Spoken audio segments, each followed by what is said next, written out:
gone on far too long. Yes, it's gone on. I tell you, it's gone on. Oh, somebody's hurting my brother, and it's gone on. And we won't be silent anymore.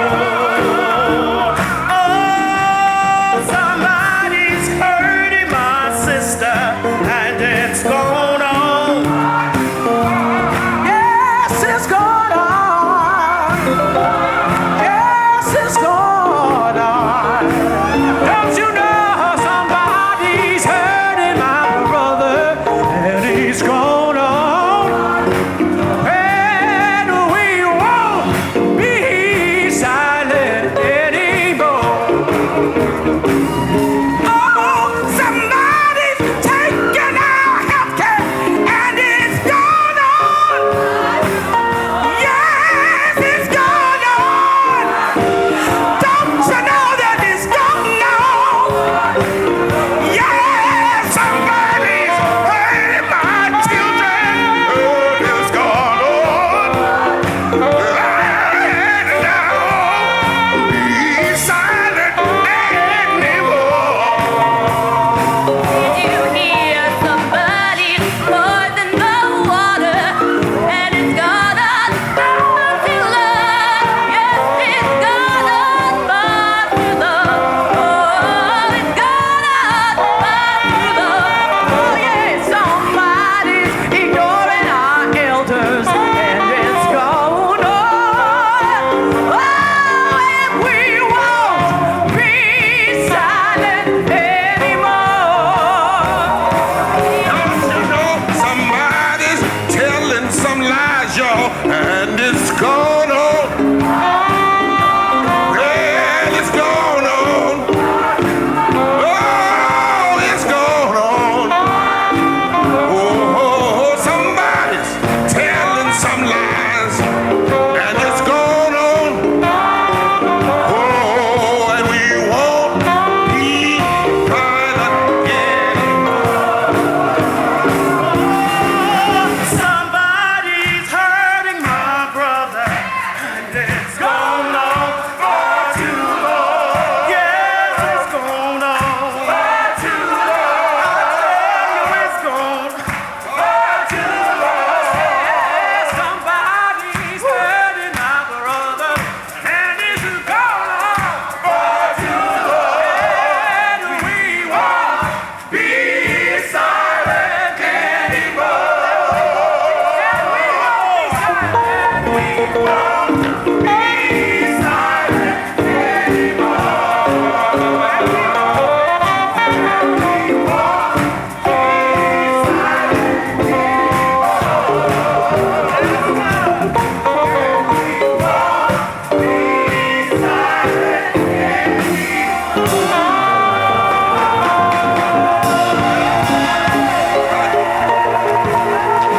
Now where I come from, they say, yeah, yeah, yeah, yeah.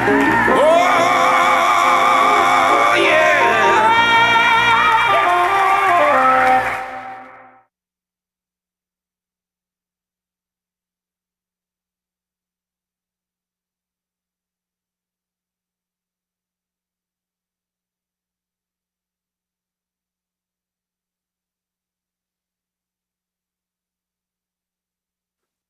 Well, thank you so much. Thank you, all of everyone, for gathering. for joining us this Thursday.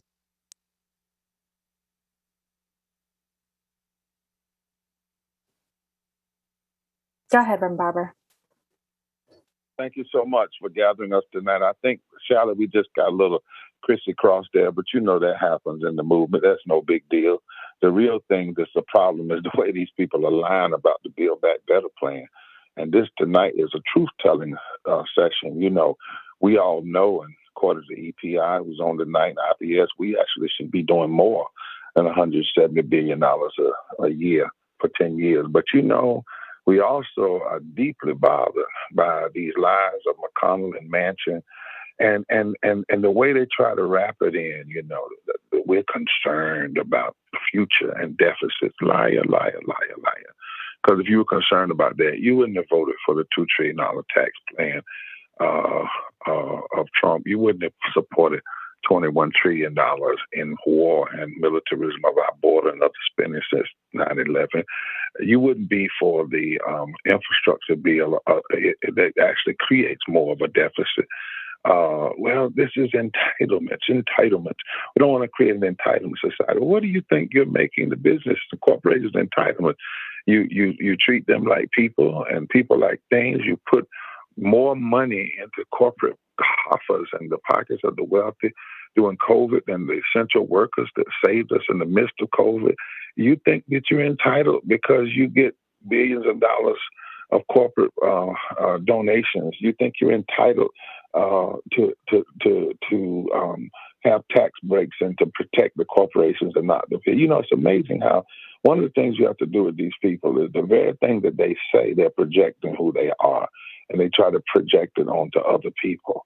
And then what's the other one that we hear? Oh, we can't afford it. We can't afford it. We just don't have the money. But in the amazing, we always have the money. We always have plenty of money when it comes to war. We always have plenty of money when it comes to tax cuts for the wealthy. Well, there's a movement out here along with people like that are with the Institute of Policy Studies and Economic Policy Institute. We're just not going to accept it anymore. We're not accepting the lies. We're not accepting the lies about scarcity, the lies about we don't have the ideas. We know that that is not the truth. And what we're going to do is whenever something is put out is talk about what's in it, what's not in it, and where do we go from here. Cori Bush said something, and I'm going to stop here because she said it as good as anybody can say it. She said, the Build Back Better plan is not everything. It's a step. We've said that. It's a step. It's not when people say this is the most consequential piece of legislation we've seen since the Great Depression, that's really a little sad that we have to say that, because that means we haven't, you mean tell me since the Great Depression we haven't invested $1.7 trillion into the lives of people? We haven't guaranteed people, family leave. We haven't guaranteed pre-K. It's consequential and it's so transformative because of what we haven't done. But she said something the other day. She said, listen, just be straight about it. To be against this step, to be against this move, when you look at all that it does, that you're going to hear about tonight, is to be anti-children, anti-women, anti-black, anti-poor, anti-white, anti-climate, anti-healthcare. And that's exactly the truth. In fact of the matter is, what we see now is what systemic racism looks like. It's not just when a cop shoots an unarmed black people. As gross and as gruesome as that is, as ugly as it is, and as racist as it is. It's not just when somebody calls you the N-word. It's when you actually try to stop policies.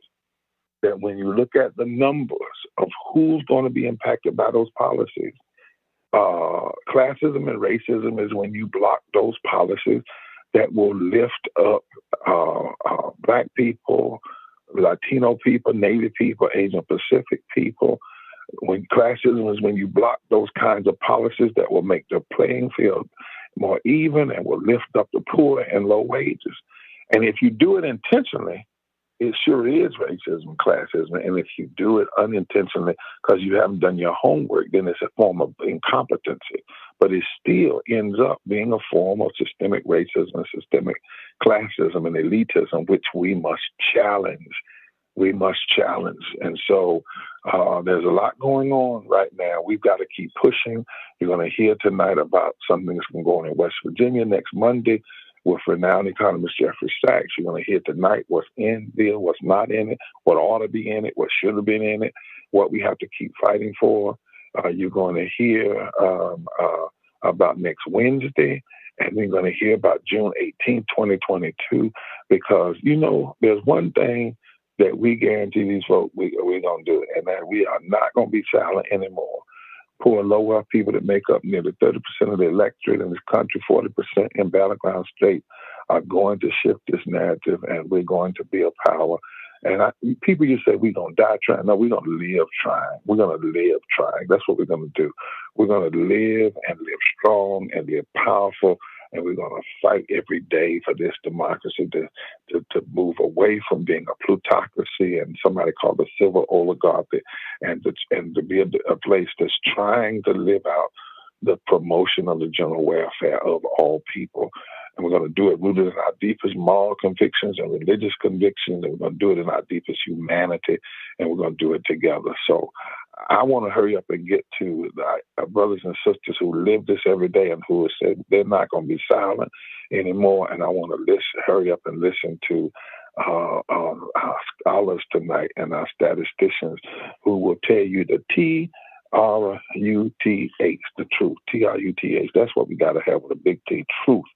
Truth. And that's what this is about tonight. And so speaking a little truth today was Jeffrey Sachs. And I want you to hear what he said about Manchin's position, McConnell's position, and these people who come from some of the poorest states. But yet they're fighting. They ought to be the ones champion everything here. But greed is a terrible thing. And the love of money, my God, it is the root of all evil. So I want you to hear them. And then this is Charlotte. When we talked about it last week, and Charlotte said, I got it. So give a hand up for Attorney Charlotte Gupta-Bond. This is her show tonight, our National Policy Director. I'm going to be listening in on another device. But Charlotte, take it from here. And, why we do this, the footnote is so we know how to fight. Remember that. We don't separate the academy from the activism. We don't separate those who have the data from our deliberacy as we stand and we challenge. We will not be loud and wrong. We have to be loud and right. And that's why we must have sessions like this. So we're going to show the video, and then Attorney Charlotte Gupta-Bond will take it over, and we'll move through the program tonight. God bless you all. Love you. Take care. This is a plan for working people. But, to pay for it, let the people with this wealth pay a little bit. This is what is so amazing, is how Senator Manchin's working overtime just round the clock to protect the corporations and the wealthiest people in this country. What is that about, actually? It is just the opposite of what a senator of West Virginia ought to be doing right now. He ought to be championing everything in this legislation and all the stuff that has been cut out because he said you can't afford it. But then he was the one who stopped the way to afford it, which is for rich people to pay something, for heaven's sake. So this is all this is about, is everything's upside down. None of it makes sense until you remember how big money pays for politics in this country. That's the only thing that enables this to make any sense at all, is that money owns our politicians right now. And that is what people are saying, and saying so beautifully. We can't live if this is how this country is going to run, as a plutocracy.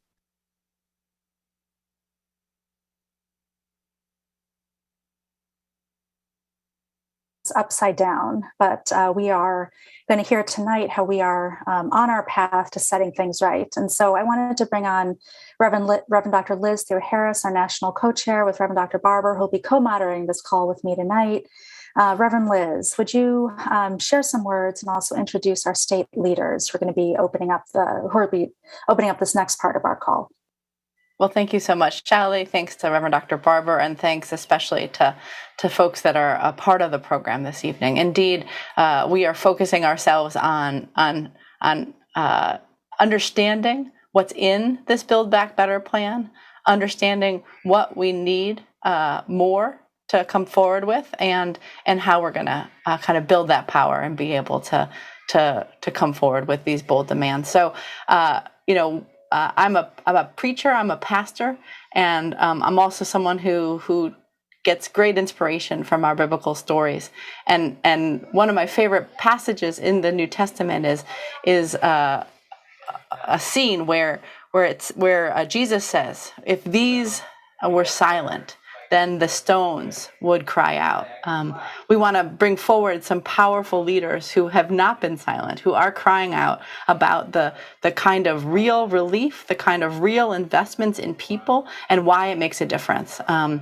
Folks that are able to come forward with their stories and the solutions to the problems that are at hand. And so without wasting any more time, I want to introduce a powerful leader out of the great state of West Virginia, Chris Olsen, who can speak to us about why we need to invest in the people and why this matters and why we're organizing. And so, Chris, thank you so much for the work you're doing and for being with us this evening. Thank you so much for having me. And I just want to thank everyone for being here. I also want to be really clear when I talk about this. So I want to talk about the relief that the child tax credit has provided me as a single mother. To make an extra $300 has allowed me to meet my son's most basic needs with less stress. It's allowed me to be a better mother because instead of worrying so much about the bills, I can focus on my son. It was such a relief to me to receive my first $300 payment, and it's been a relief every month since July. And to think that I might lose it in December is just wrong. It makes me think, also this relief that it's given me in between, paychecks. It makes me think about all the other things I could be thinking about and creating and doing, what we could all be thinking about and creating and doing if we didn't have to waste so much time and energy worrying about how to just make ends meet to simply survive. For the past 2 months in particular, while my son's father's been between jobs and unable to pay child support just while he transitions, the child tax credit has really allowed me to breathe and live with dignity and not have to borrow money to make ends meet. Child tax credit helps me make my ends meet. It helps me provide the most basic needs of my family with just a little bit less stress. And it's really recording in progress. It's really important to me and to my family that we continue the child tax credit. I've left messages for Senator Joe Manchin explaining this to him, and I'm yet to hear back from my senator. I just want to close by saying I'm Kristen Olsen. I'm a mother and I'm a teacher, and I'm the cost of cutting the Build Back Better plan. Kristen, thank you so much.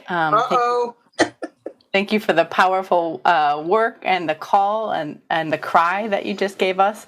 Thank you also for the invitation for the Poor People's Campaign to be back in West Virginia this coming Monday on the 8th of November for a community forum where we'll be able to hear from the people whose lives are going to be impacted by the Build Back Better plan, by deep investments, bold investments in the lives of the more than 700,000 people who are poor and low income in West Virginia, the 140 million poor and low income people in the country.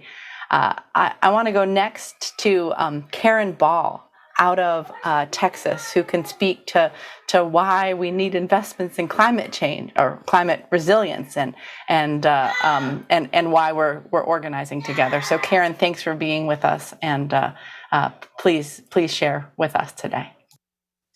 Thank you, Reverend Liz. In thinking of the impact that all of our energy uses have on the environment, I would just like to start out by expressing some gratitude for the first inhabitants in this land in San Antonio, where I come from, and that is the Payaya people. They deeply knew the connection that we have with one another, but also our deep connection with nature. And so I hope that I do justice to the legacy that they witnessed in their daily lives when I talk about the focus that Texas has in terms of staying with energy that is unhealthy for us. It's unhealthy for us individually, and it's unhealthy for our environment. So the first, there's two instances that I want to talk about where environment had an impact on us this previous year. And the first one you probably have already heard of, and that was the deep freeze in February that Texas experienced. It was an ice storm unlike any other and lasted days and ERCOT, let me get this right, the Energy Reliability Council of Texas was to a near failure and was encouraging local utilities to do roving blackouts to stave off a complete collapse of the system. What happened, I can speak to what happened here in San Antonio in that it was kind of a snowballing effect when we went into this deep freeze. We were already in the midst of a pandemic. So we've got this health concern that we're worried about and is disproportionately affecting persons of low wealth and also persons of color. And then on top of that, we get this freeze. And some places experience complete blackout for about 48 hours. Some places within San Antonio would have rolling opportunity where they could charge their electronics for maybe an hour, and then the rest of the day and the evening, they were in the dark. And there were some individuals that didn't lose power at all. What also snowballed into this was because our public utility was doing these roving turnoffs, it affected the water company, SAWS, our public water system, because then it prevented the ability to pump water to houses. And so we had the snowballing effect of now we've got a loss of water with that. We also had pipes burst, and these pipes then flooded our streets. And we're not equipped for drainage in those streets. So then we have this situation where we can't get people out onto the street because we need to close the streets to do the repairs and everything. And this all has a disproportionate burden on the low income and persons of color.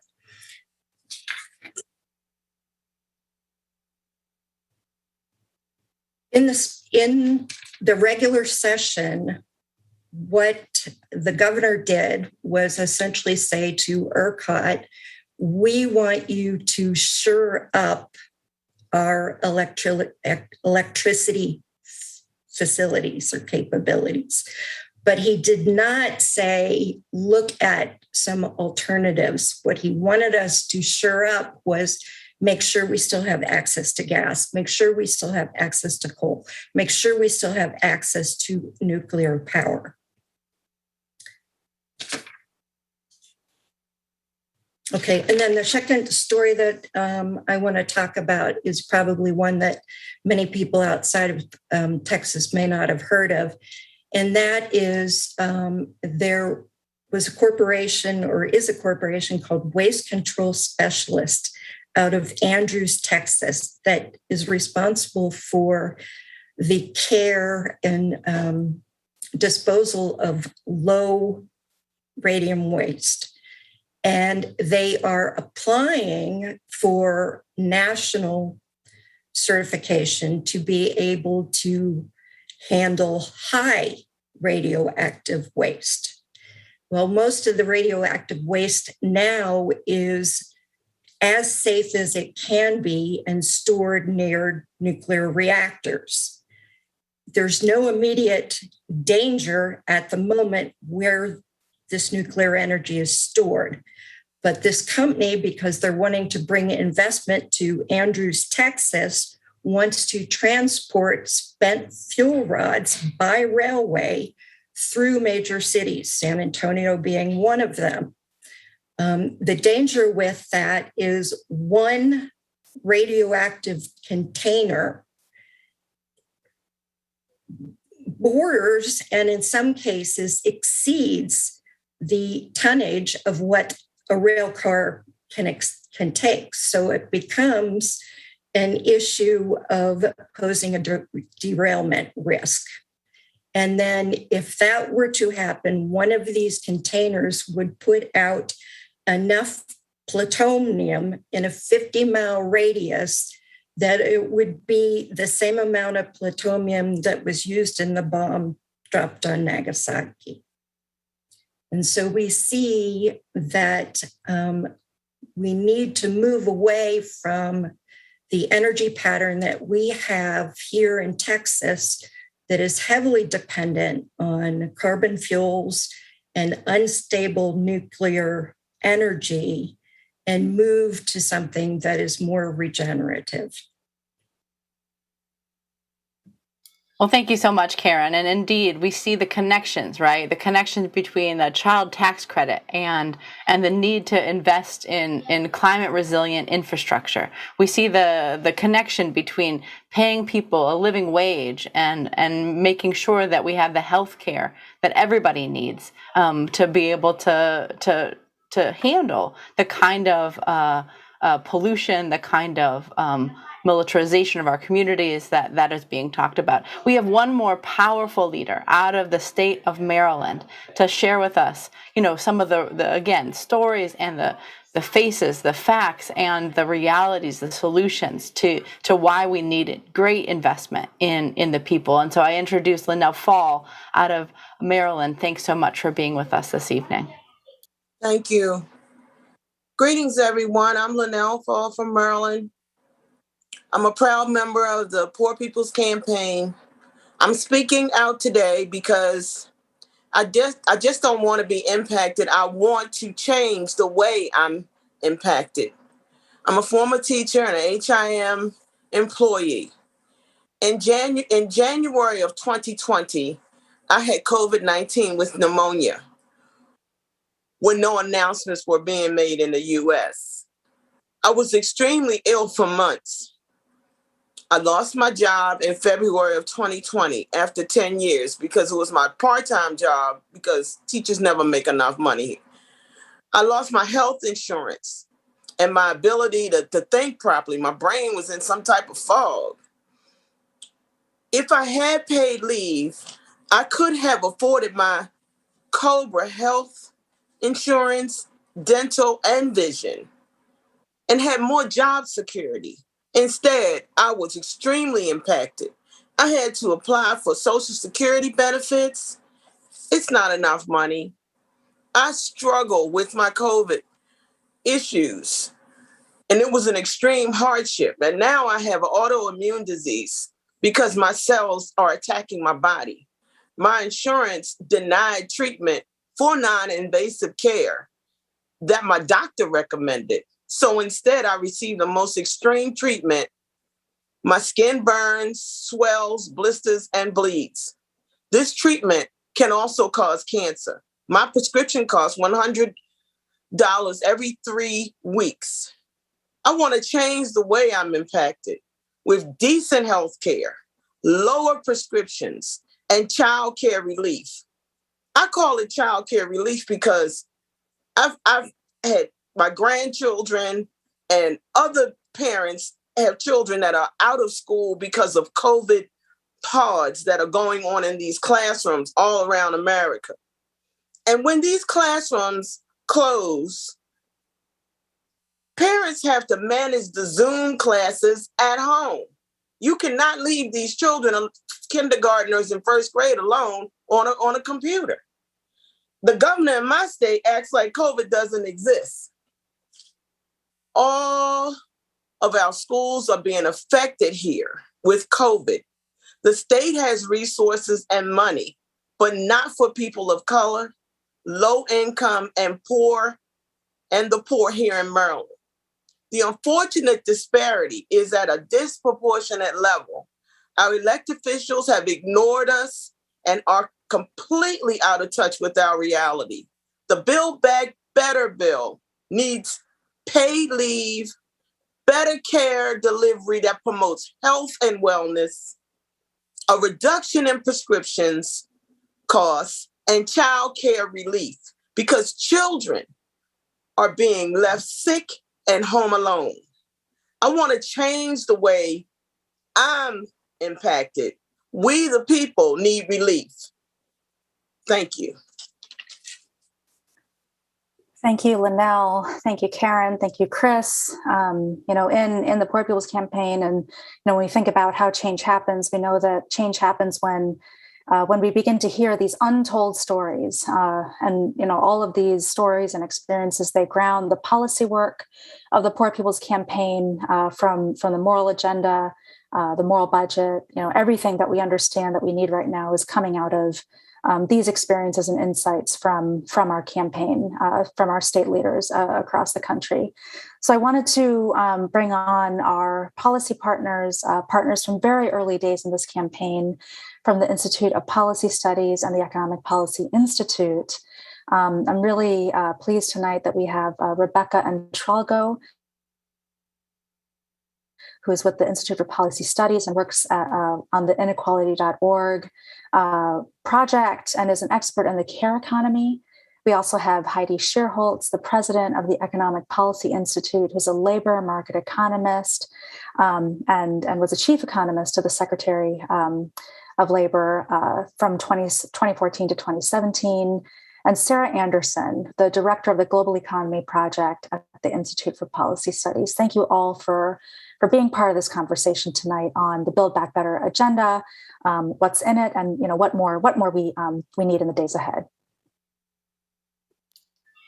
So I want to start us off by posing a question to everybody that's here, and I want to start, Rebecca, with you, but we'd like folks to answer this question right on down the line, and it's what will we see? What will this nation see when this Build Back Better plan is passed and then enacted? Rebecca, if you might start us off. Yeah, definitely. Thank you so much, first of all, for the Poor People's Campaign for hosting this incredibly important event, and also for the state leaders for sharing the really impactful narratives. I mean, your narratives are the reason why a lot of these policies are still really included in this massive piece of legislation. So I have a very short slideshow that I'm going to start sharing my screen now with, and we can get started and really start talking about some of the big policy proposals that are really going to impact families with children, especially poor and low wealth families with children, as well as the elderly and those people living with disabilities. I think for all that really didn't make it into this plan, I think this is the really, really core part of the plan. It's going to have an impact on a lot of families. So starting with the child tax credit, like you heard from Chris, this is having a really big impact on families across the country.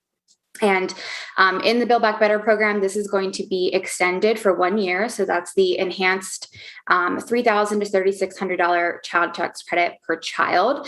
And I think what's really important about this also is that it's fully refundable, which is basically just policy talk for that. Even if, the family doesn't make enough money to pay taxes, they still are going to be able to access this benefit. And that's 27 million additional children who are going to have access to this child tax credit that were previously left out, and really have a big impact on child poverty and reduce that by about 40%.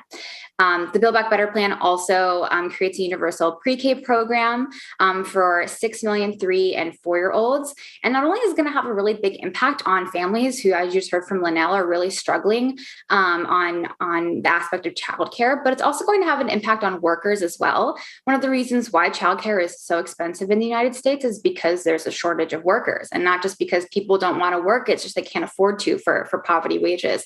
The average childcare worker earns about $13 an hour. And under the Build Back Better plan, these wages would be increased to match that of elementary school teachers, which is about $34 an hour. So a really big impact for them on that front as well. For children who are under the age of the preschool age, the Build Back Better program has some childcare subsidies that will ensure the majority of families are not paying any more than 7% of their income to go towards childcare. And if their household makes less than $72,000, that is free for those families under this plan.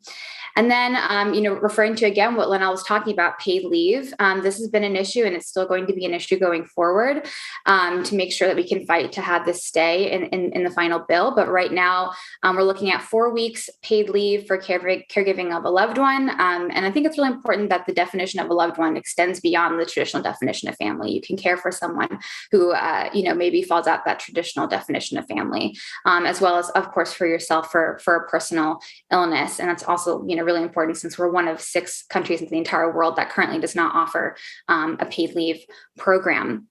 And then quickly going over to another group that's going to be really, going to really benefit from this plan are our seniors and those living with disabilities. We have about $150 billion, which unfortunately is a large scale down from the initial $400 billion proposed investment.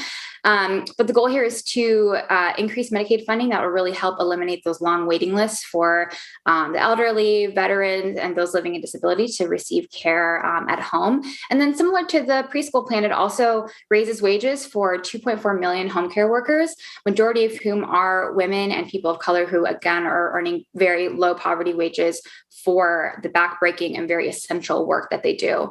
And then finally, I'll just touch on hearing aids. There's a big fight over including, benefits for hearing, dental, and vision.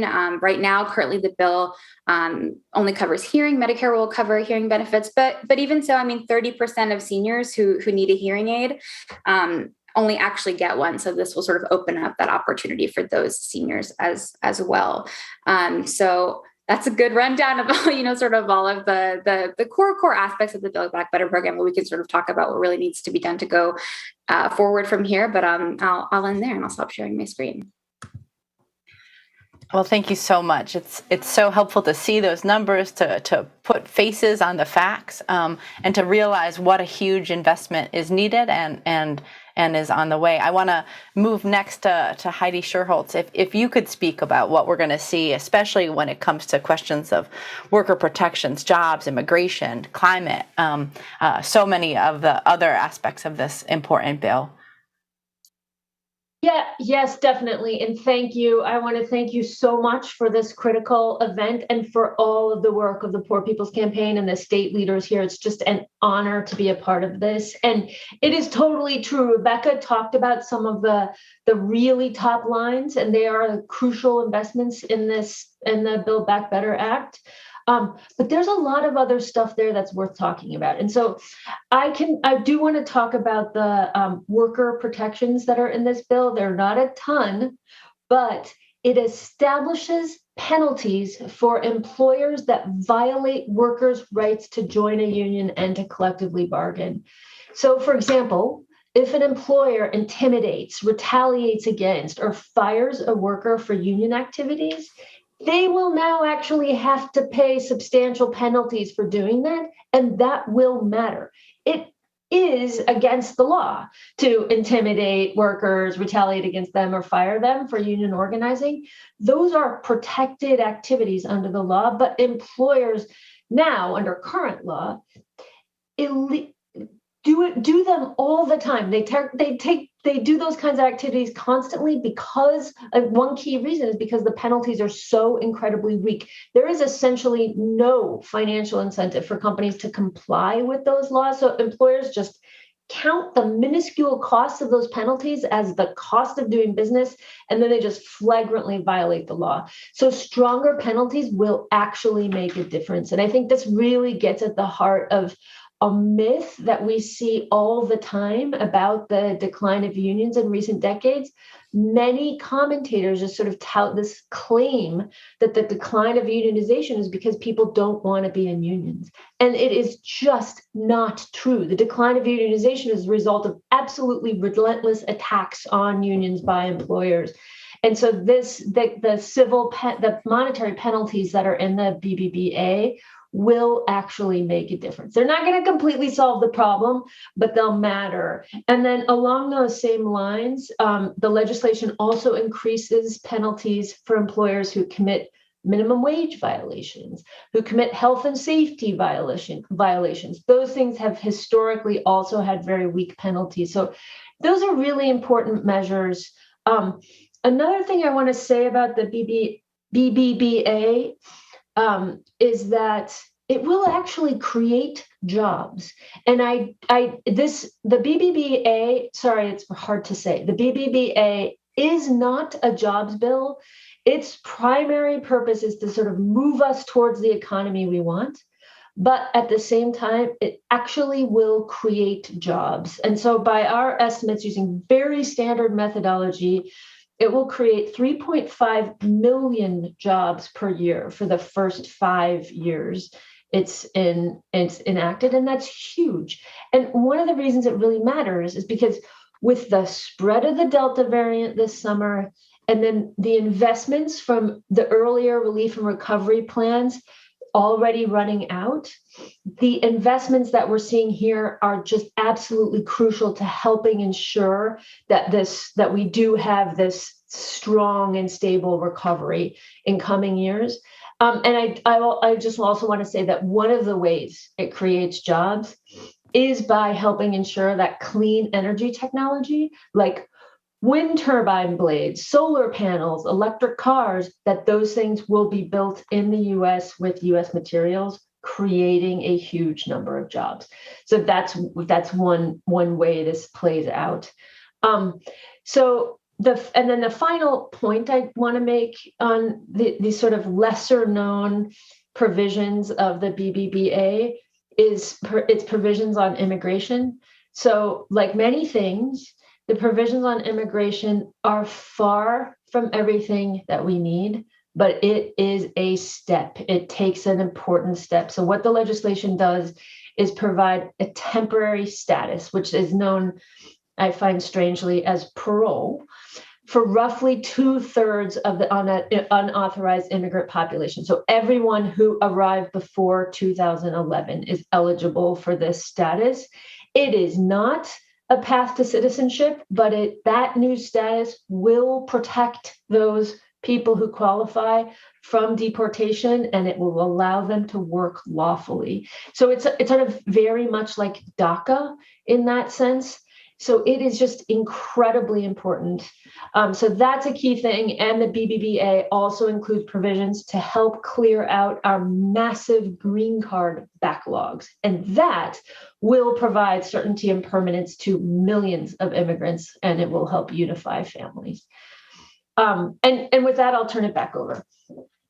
Well, thank you so much. It's so helpful to be, diving more deeply into seeing what is there, what still needs to be added to. I'm going to have us keep on going. I want to turn to Shally, back to you.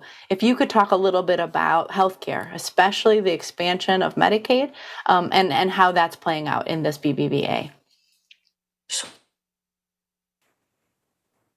Sure, I can just say a little bit on this, and it's important, especially coming through this pandemic and over the past year, where another 10 million people enrolled in Medicaid, where they could, but there were obviously, there are also millions of people in 12 states, 8 of which were in the South, that had not expanded Medicaid under the Affordable Care Act. And there are provisions in the Build Back Better agenda that will close that coverage gap, both by providing health insurance to people who lived in those states that didn't expand Medicaid. So that covers another 2 million people, a little bit over 2 million people.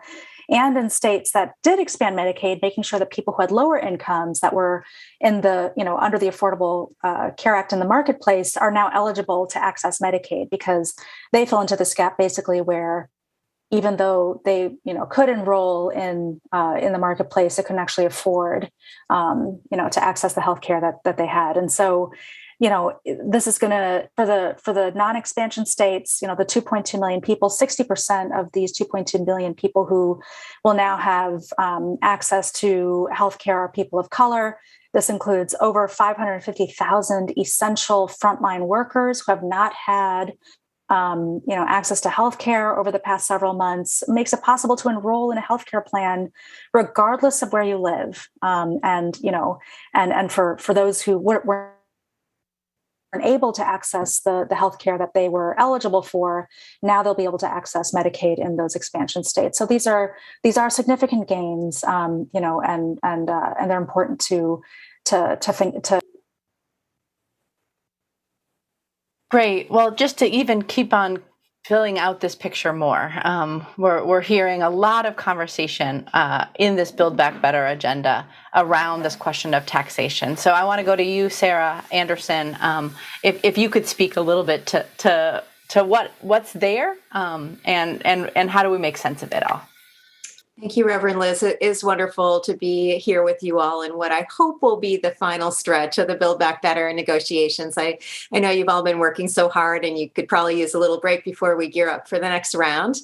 But how are we going to pay for all these public investments? The main point I want to make here is that the Build Back Better Act will be fully paid for by raising taxes on the very wealthy and large, very profitable corporations.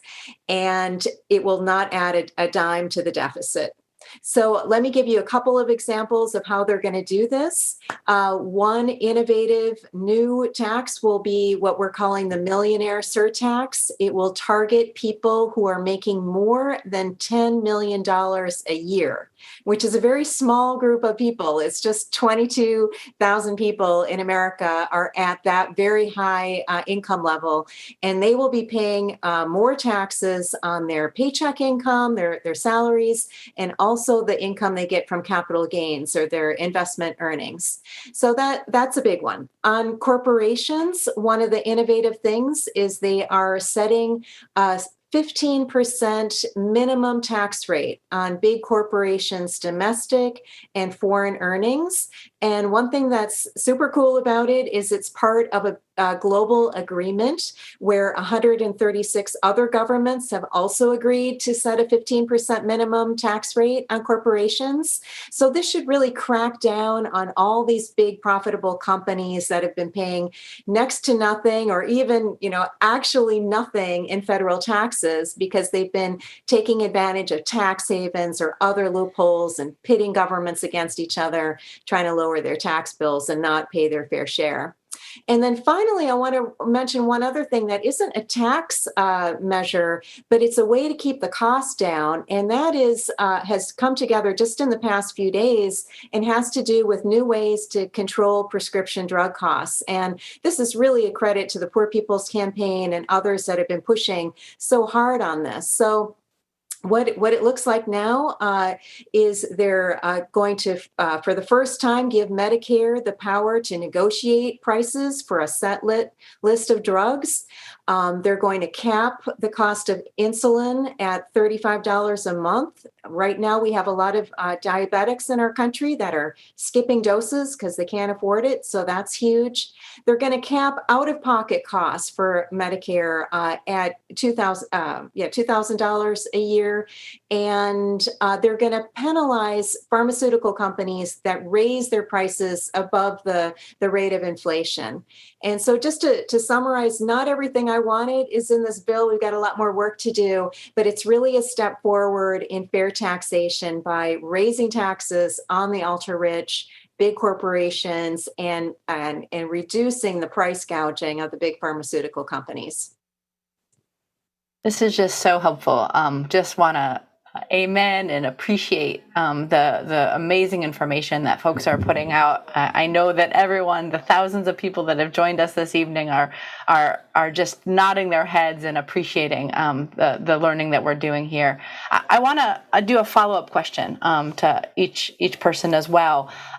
What we're very aware of is that the conditions that people are facing are very dire. That the economy is not creating the kinds of jobs, offering the incomes that people need. We know about, massive evictions that are on the horizon. We know homelessness and so much. And also we've already heard some hints of places where this agenda doesn't go quite as far as we need it to go. And we know that we in the Poor People's Campaign have been talking about this as a first step. A really important, a really vital one. So I want to turn back to you, Heidi, first, and see what given these conditions, given the reality of the Build Back Better agenda, what do we need, and what especially when it comes to workers' rights and protections, what more are we in need of, and why does this matter? That's a really good question. It's super important. And I like the way you talked about like this is a first step. This legislation doesn't do it all. It's incredibly important. It is a great piece of legislation. And there is still so much work to do. So when you're talking about workers' rights and protections, I mean, one of the things we're hearing right now a ton about is labor shortages and employers having to raise wages to attract workers. And it's just, there's this really breathless conversation going on about that. And it is actually true that that is happening in some sectors, that we're seeing a shortage of workers. We're seeing employers having to raise wages to attract workers. That's, I'm like those wage gains are actually really, really important and good things to be happening. But one thing, they're not enough. So like we've heard a ton about employers in restaurants having to raise wages to attract workers. But if you look at the actual wages in the leisure and hospitality sector, so that's a sector that has restaurants and also has hotels. There's been a huge increase in wages over the course of 2021 in that sector. But even with those wage increases, the weekly earnings of non-supervisory workers in leisure and hospitality translates into annual earnings of less than $22,000 a year. Like, even with those huge increases that we've been hearing so much about, they're not enough. So we need to do things like increase the minimum wage. Like, we need to increase the minimum wage nationally to $15 an hour. And then states and localities where there's higher cost of living need to go substantially higher than that. But we absolutely need this federal floor. And then I also mentioned that there's some provisions in the BBBA that will increase unionization, and that's true. Those are great. But in order to really halt and reverse the trends of rising inequality, wage stagnation for most workers for most of the time, a rising black-white wage gap, in order to reverse the portion of those things that is due to the decline of unionization, we need a much more comprehensive set of reforms to boost unionization. So we need a fundamental overhaul of our labor laws in order to truly reinstate the right of workers to join a union, to truly close that gap I was talking about between the share of workers who want to be in a union and the share of workers who actually are in a union. So that's another key thing that we need to move to after the sort of ink dries on the BBBA. I love this image, right? We see the ink drying, and we have to keep on pushing for more and more and more, because that's it's the morally right thing to do, and it's economically sound. And so, Rebecca, I want to go back to you. You talked about the power of these child tax credits and the people that it's impacting. Can you speak to what more needs to happen there, and other kinds of programs to kind of lift from the bottom so everybody can rise? Yeah, definitely. And I think it's important to just remember that we could have afforded the entire, 3.5 trillion or however much more we needed to fully fund. And so I think it's important to keep that in mind when thinking about, what's possible, because we can do everything that we want to do, and we should do everything that we want to do. But with regard to the child tax credit, as I mentioned before, the enhanced version expires after a year, and we really want to make sure that's going to be a very big fight. I can imagine, once this passes, hopefully that we can continue to fight to make that permanent, because it is such a relief to so many families. But also so many of these families, or so many of these policies, because they have been, sort of pared down in various ways, are really a down payment or a sort of step in the door. And so we really need to work to make sure that these policies and programs can be made permanent and available to as many people as possible. There are some, means testy sort of work required me type languages in some of the childcare provisions. And we really want to make sure that, everyone can have access to those amazing benefits, because these are already very popular policies, and they'll be even more popular when everyone can access them. And I think that's really important to remember, especially, I do a lot of work on the care economy, and there are a lot of compromises that were made in that space. We're talking about an initial $400 billion investment pared down to $150 billion investment. And I think, talking about how important that is, I think people will be surprised to learn that when we're talking about the fastest growing job industries, we're not talking about tech, we're not talking about engineering, we're talking about care. The baby boomer population is going to be aging, and they're going to be needing people to take care of them. And right now, those jobs are very, like I mentioned before, low paid. So to meet that moment, we're going to be needing to create good, high-paying union jobs to meet that moment of care. And I think that's something that the initial investment of $400 billion that was taken directly from care advocates who are working with the White House to really get that in there. So I think that's going to be a big focus going forward. But yeah, just to reiterate, I think, we could have afforded the initial program, and we should keep fighting to make sure that those who are compromised in this policy compromise can be placed at the center of the next policies going forward. That's so helpful. Both this idea that we need to invest more and we can afford it, and then also that we cannot allow for that kind of means testing and that work requirements being added to these social programs, and going back to these trickle-down neoliberal policies that have really only hurt everybody, including and especially the poorest in our society. So when we talk about means testing, when we talk about work requirements, it makes me think back to you, Sarah, a little bit more about what else do we need to see around wealth taxation, around debt relief, around the other side of the economy, and those that are booming while the rest of us are really not doing so good. Yes. Well, one disappointment of the House version of the Build Back Better Act is that it doesn't do enough to raise taxes on billionaires. And this is disappointing because U.S. billionaires have seen their fortunes expand by $2.1 trillion during the pandemic.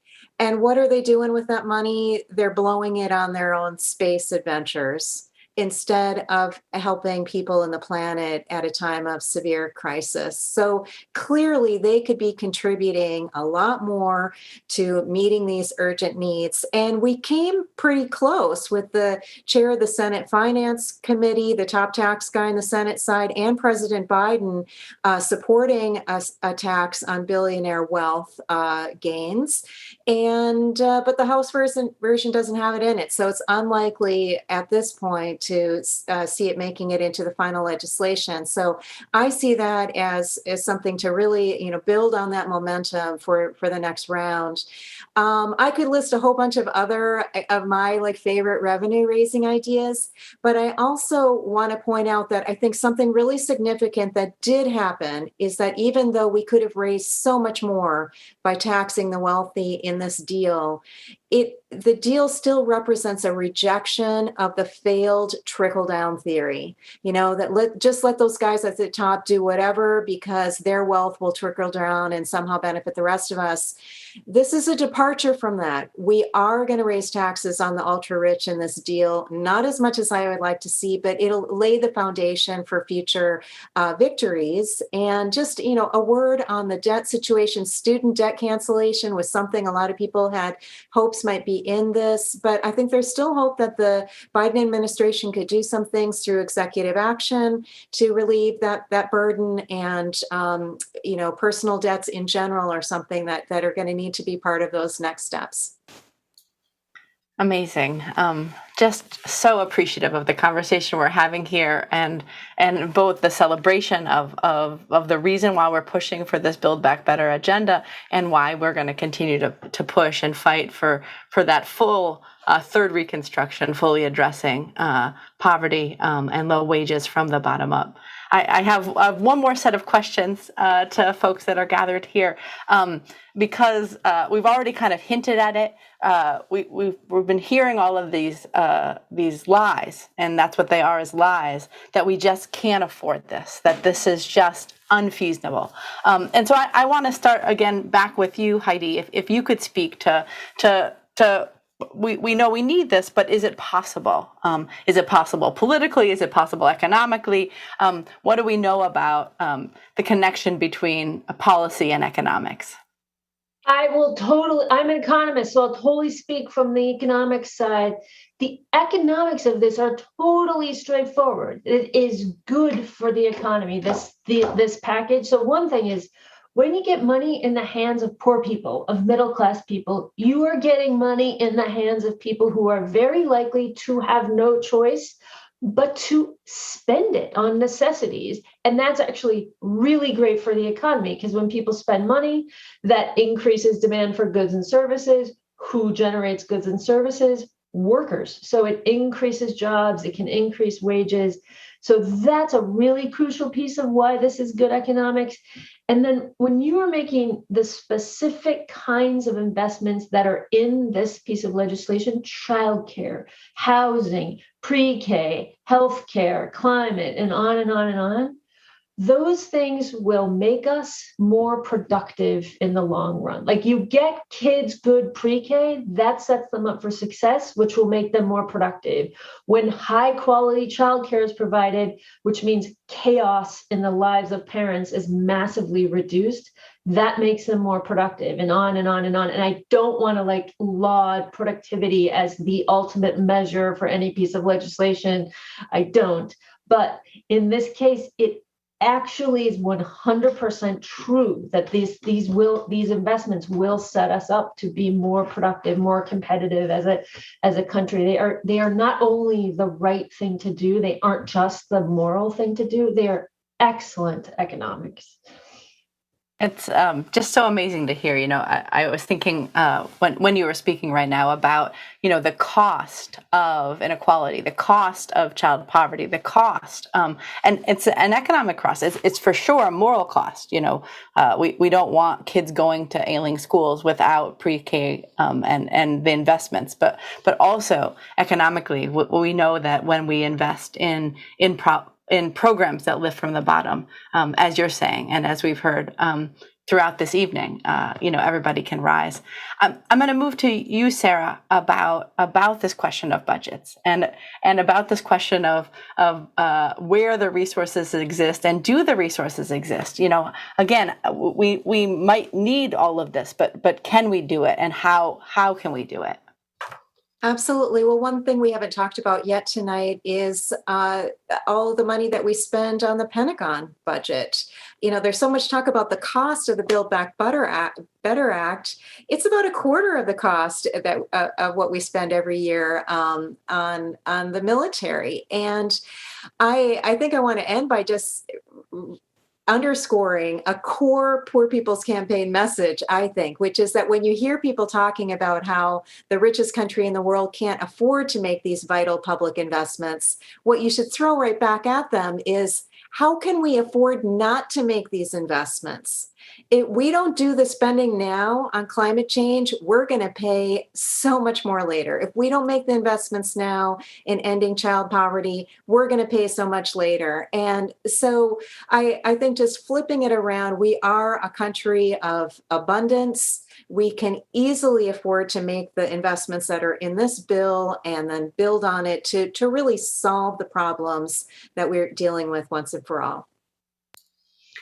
Thank you for that reminder. I mean, both about how whenever the military needs more resources, in fact, right now we're giving more money to the Pentagon than they even requested, right? The money is always there. But when we, as poor and low income people, as folks that are coming forward saying, invest in our kids, invest in our communities, then we are always told we have to choose and we have to make compromises. And those compromises are always to the detriment of the fullness of life for everybody, including and starting with poor people and low-income people. So I want to speak a little bit about that because, Shally, you just authored this powerful study, a study that talks about how poor and low-income people hold in their hands the power to transform the political landscape of the country. And that in the 2020 election, because there were candidates talking about raising the minimum wage, talking about expanding healthcare addressing systemic racism, expanding voting rights. You saw really high turnout amongst poor and low income people, and so in the context of we know we need to do this, and how are we going to do it? Can you speak to that? Can you speak to what it's going to take and how we can get this done? Well, I think, one of the things we hear all the time is about how, one of the other myths we hear is about how poor and low income people just aren't interested in politics, they aren't interested in elections, they don't turn out. And what we found when we looked back in 2020 was that actually poor and low income voters accounted for around 1/3 of the voting electorate, and even higher numbers in battleground states. And so, these are poor and low income white, Black, Hispanic, Asian, Native voters who are turning out in the numbers in an election, where issues that they are most concerned about, health and economic well-being, are part of the political narrative, are on the agenda. And in terms of, is this possible politically? I think we're looking at the population, 140 million people, over 50 million voters who can move this country in that direction if there is an agenda that speaks to these issues. 2020 was just a glimpse of what could be possible if and when these issues are centered in not only the political narrative, but, as Heidi was saying, in how we understand our economy to function better so it works for everybody. And, when we talk about, we didn't have a chance to talk about, the concerns around housing or public education or public health, but, alongside, raising taxes on those who can afford them, we should also be talking about debt relief. We should be talking about how do we, push back against this rising tide of voter suppression to encourage the broadest possible participation of poor and low income people, of voters of every color, ethnicity, age, region of the country, to express their political priorities in our elections, and to ensure that our democracy can be a place where these priorities are taken up in meaningful ways. And so I think this call for everything we've been talking about, on here for this evening, is not only for the poor. It is for the entire company to go in. And, in the campaign, we talk about this as a third reconstruction, to rebuild this country around the needs and concerns of those who have been most impacted by the failures. And again, the Build Back Better agenda is a step towards this direction. We know that the political power exists to compel even greater action, even more steps forward, to organize and to build the power of these voters, of this broader low-income electorate, of the 140 million, and everybody who's really impacted by the inequalities that we're living in, and take the momentum that we will see, when this Build Back Better agenda and the infrastructure bill are passed and enacted, and we can begin to build back from the bottom up. So that's, I think, what we're looking for in the days ahead. Well, thank you all so much. This has just been an amazing hour of learning, of seeing how these are very real issues that are impacting our communities right now as we speak, and to be able to kind of tease out and parse out so we understand better both what's in that bill and what we're going to keep on pushing forward in the days to come. Right now, I want to do a little bit of a call to action, because right now the future of this Build Back agenda is in question, and it's in question because of a small number, a minority of senators who are not listening to the will of the people right now. We know that voting rights are wildly popular, and the expansion and protection of them are something that the people are asking for, demanding, and yet we have not seen the passage of protections and expansion of voting rights. We know that investments like the child tax credit, like climate resilient jobs and infrastructure, like the care economy, is exactly what people are needing and are demanding. And so I want to just remind folks that the Poor People's Campaign is continuing to keep up the pressure. We will, as we said before, be in West Virginia on Monday, and folks can tune in and turn out to be a part of that on Monday at 2 p.m. In Charleston, West Virginia. Follow the Poor People's Campaign for more information. On Wednesday, our coordinating committees in states all over the country will be having actions and press conferences, calling out on their senators while they're at home for a work week at home, that we need this as a first step. And we're going to keep on pushing. And then the week of November 15th, which is when we've heard some more votes in the Senate will be taking place around this Build Back Better agenda. We know that the votes in the House are taking place sooner, but in the week of the 15th, we're calling on folks to join us in DC as we continue to put up the pressure, raise the heat on our politicians who were put in place to serve the will of the people, but who, as my co-chair, Reverend Dr. William Barber, often says, often will treat people as things and corporations as people. And so we know that is not right, that is not just, and we're going to keep on organizing and building power. And all of this connects to this massive call from the Poor People's Campaign, a national call for moral revival, for us to be in Washington, D.C. in June 18th, for a mass poor people and low-wage workers assembly, a moral march on Washington. That is not a day, it's a declaration of the kind of power that poor and low-income people and people of faith and conscience across this country are building to have the political will. We heard it this evening. We have the resources. They are at hand. They are at our disposal, but we have to be able to build the kind of compelling power to be able to enact those policies and so much more to actually be able to lift the load of poverty, to address systemic racism, to save the earth and everything living in on it, and to change this war economy, this militarization of our communities into a place of peace and truth and love and justice. And we have to keep on pushing against these narratives that blame poor people and immigrants and queer people and women for all of society's problems, these narratives that pit us against each other and that feed us this lie that this is as good as it gets, that we can't do anything better, that we're living in a world and a society of scarcity when we actually are living in a place of abundance, as we have heard from these powerful policymakers, these powerful economists, these powerful grassroots leaders that are coming together. And so I want to thank everyone for being with us this evening. Make sure that you show your appreciation for these amazing leaders that have been with the Poor People's Campaign from the very beginning, making sure that, as Dr. Barber said this evening, we're not just cursing the darkness, but we're shining a light on what's possible and what's necessary for us to be able to really lift from the bottom so everybody can rise. And so we in the Poor People's Campaign always close out our sessions with a chant where we say we're going to move forward together and not one step back. And so from wherever you are joining us this evening, please join us as we say forward together, not one step back. Forward together. Not one step back. Forward together. Not one step back. Thank you all so much.